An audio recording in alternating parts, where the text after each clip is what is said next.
గ్రామ పంచాయతీ ఎన్నికల్లో కాంగ్రెస్ పార్టీ సత్తా చాటిందని ముఖ్యమంత్రి రేవంత్ రెడ్డి తెలిపారు. అసెంబ్లీ ఎన్నికల్లో సాధించిన స్థానాల కంటే 21 నియోజకవర్గాల్లో కాంగ్రెస్ అధికంగా స్థానాలు దక్కించుకుందని వెల్లడించారు.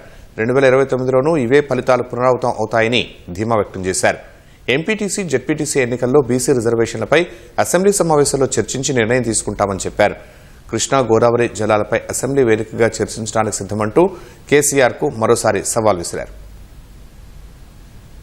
ప్రజలంతా కాంగ్రెస్ వైపు ఉన్నారని, గ్రామ పంచాయతీ ఎన్నికల్లో మరోసారి నిరూపితమైందని సీఎం రేవంత్ రెడ్డి చెప్పారు. గ్రామ పంచాయతీ ఎన్నికల ఫలితాలపై మీడియా సమావేశం నిర్వహించిన ఆయన స్థానిక పోరులో హస్తం పార్టీ సత్తా చాటిందని చెప్పారు. 12,702కు పైగా గ్రామ పంచాయతీల్లో ఎన్నికలు ప్రశాంతంగా, ప్రజాస్వామ్యబద్దంగా జరిగాయన్నారు. ఈ ఎన్నికల్లో కాంగ్రెస్ పార్టీ అద్భుతమైన ఫలితాలు సాధించిందని, ప్రభుత్వం ఏర్పడిన 2 ఏళ్ల తర్వాత జరిగిన ఎన్నికల్లోనూ ప్రజలు మళ్లీ పార్టీని ఆదరించారని తెలిపారు. కాంగ్రెస్ 7,527 గ్రామ పంచాయతీలు, కాంగ్రెస్ రెబెల్స్ 808 స్థానాల్లో గెలుపొందారని చెప్పారు. బీఆర్ఎస్, బీజేపీ కలిసి కూటమిగా వచ్చినా ప్రజలు విశ్వసించలేదని విమర్శించారు. బీఆర్ఎస్ 3,511 పంచాయతీలు, బీజేపీ 710 పంచాయతీలు గెలిచాయన్నారు. 87 శాసనసభ నియోజకవర్గాల్లో కాంగ్రెస్ ఆధిక్యం సాధించిందని సీఎం వివరించారు.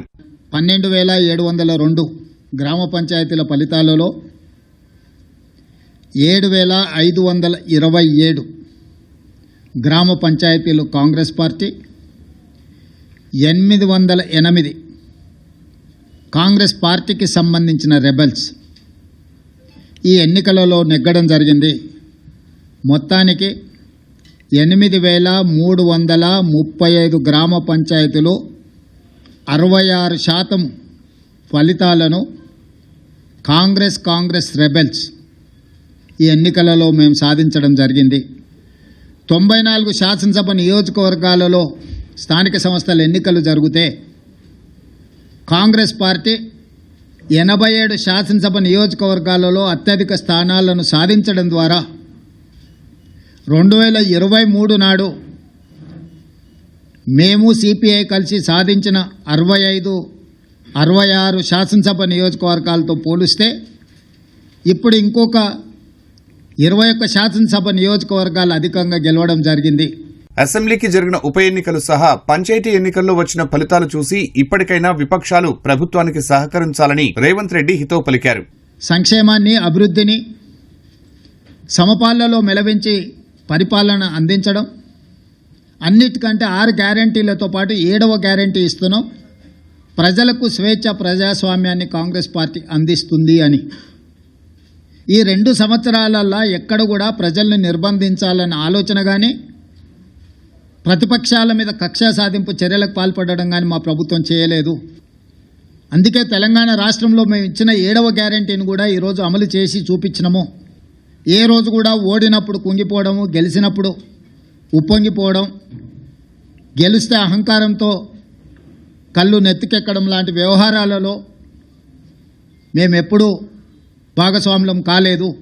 ప్రతిపక్షంలో ఉన్న వాళ్లకు అధికారం కోల్పోయినా అహంకారం తగ్గలేదు. ఇంకొక ఆయన కడుపు నిండా విషం పెట్టుకొని, మూసీలో కాలుష్యం కంటే ఆయన కడుపులో విషం ఎక్కువగా కనిపిస్తుంది. ఆయన మాటల్లో, ఆయన చేతల్లో, ఆయన వ్యవహార శైలిలో. ఈ ఫలితాలను చూసే అద్భుతం అనుకుంటారు. సంతోషం. ఈ అద్భుతం 2029లో కూడా జరుగుతుంది మీరు కోరుకున్నట్టే. 2/3 మెజారిటీతోనే 2029లో కాంగ్రెస్ తిరిగి అధికారంలోకి వస్తుంది. నీటి వాటా విషయంలో ఉమ్మడి రాష్ట్రంలో జరిగిన నష్టం కంటే 10 ఏళ్ల బీఆర్ఎస్ పాలనలో ఎక్కువగా నష్టం జరిగిందని సీఎం రేవంత్ రెడ్డి పునరుద్ఘాటించారు. తెలంగాణకు కృష్ణా, గోదావరి జలాల్లో ఎవరి వల్ల అన్యాయం జరిగిందో శాసనసభలో చర్చిద్దామని మరోసారి బీఆర్ఎస్ నేతలకు రేవంత్ సవాల్ విసిరారు. కేసీఆర్ గారిని ప్రతిపక్ష నాయకుడిగా లేఖ రాయమని 3 రోజులు కానీ 4 రోజులు కానీ కృష్ణా నదీ జలాలు, గోదావరి జలాలకు సంబంధించి ఎవరు ఏం చేసిండ్రో చర్చ చేద్దాం. కూలంకషంగా పూర్తి వివరాలతో వచ్చి కూర్చుందాం. ఏ విషయమైనా వారు లేవనెత్తని 10 సంవత్సరాలలో వారు చేసిన అన్యాయాన్ని, వారు సంతకాలు పెట్టి 299 టీఎంసీ మాకు చాలు, 512 టీఎంసీ ఆంధ్రప్రదేశ్ను తీసుకోమని కృష్ణానది జలాలలో ఏ విధమైన ఒప్పందాలు చేసిండో, ఒప్పందాలతో పాటు 10 సంవత్సరాలైన పాలమూరు రంగారెడ్డి ఎత్తిపోతలకు కానీ, కల్వకుర్తి ఎత్తిపోతలకు కానీ, సీతారామ సాగర్ కానీ దేనికి నికర జలాలు కానీ వరద జలాలు కానీ సాధించలేదు. సమ్మక్క సారలమ్మ కూడా వారు సాధించకపోతే ఉత్తమ్ కుమార్ రెడ్డి గారు మంత్రిగా సాధించిండ్రు. ఈరోజు ఏదైనా పక్క రాష్ట్రం నుంచి మన హక్కులను సాధించడం మేము అధికారంలోకి వచ్చిన తర్వాతనే. వీటన్నిటి మీద వారు లేనప్పుడు పత్రికా సమావేశాలలో మాట్లాడడం నాకు ఇష్టం లేదు. నేను సూటిగా వారితోని చర్చను ఆహ్వానిస్తున్నా. చంద్రశేఖరరావు గారు బీఆర్ఎస్ ఆఫీస్ కార్యాలయంలో చర్చించడం కాదు, వారు అడిగితే ఎప్పుడంటే అప్పుడు ప్రత్యేక సమావేశాలు ఏర్పాటు చేస్తా. కృష్ణా గోదావరి జలాల మీద చర్చ చేద్దాం. పూర్తి వివరాలను వాస్తవాలను ప్రజలకు వివరిద్దాం. ఈరోజు ఉమ్మడి రాష్ట్రానికంటే కూడా తీరని ద్రోహం చేసింది బీఆర్ఎస్, చంద్రశేఖరరావు గారు. ఆధారాలతో సహా మొత్తం సభలో చర్చకు మేము పెట్టడానికి సిద్ధంగా ఉన్నాము. వారు సభకు వచ్చి చర్చించి నిజంగానే మా వైపు నుంచి ఏమైనా లోపం ఉంటే వారిని ప్రశ్నించమని నేను సవాల్ విసురుతున్నా.